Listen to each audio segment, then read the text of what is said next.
Okay, an anthropological aside. When anthropologists first learned how to write down a way of recording the hands dance to make string figures in 1904 or 2, I've forgotten exactly when, but right at the turn of the 20th century, they immediately began going out to all of the people who still did string figures in their fullness, and mostly this was Native Americans, South Sea Island people, African, Papua New Guinea, Maori, Australian Aborigines, the remnants of the people in pre-literate societies, because pre-literate societies always had very elaborate string figures, and they tended to become a child's play of cat's cradle after the country or the people became literate.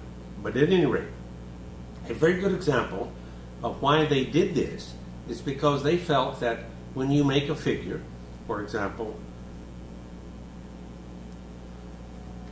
the Inuit net, it is a practiced physical craft.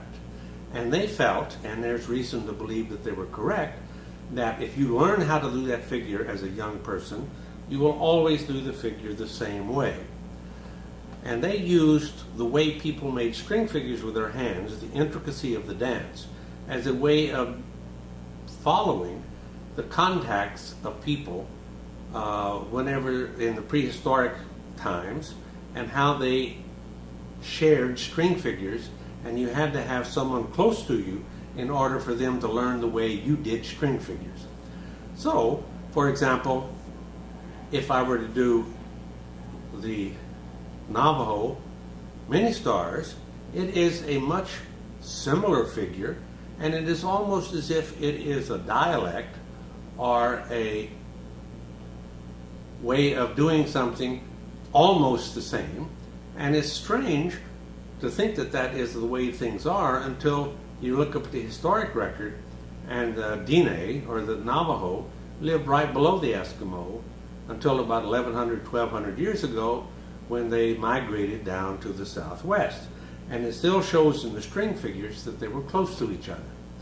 And if you go a little further south from where the Diné were and look at the Klamath net is also a very similar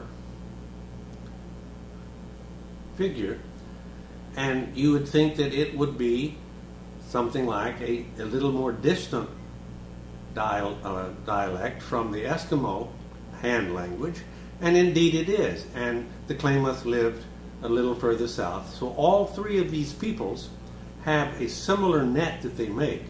It is similar enough to know that they knew each other, and different enough for them to be distinct populations.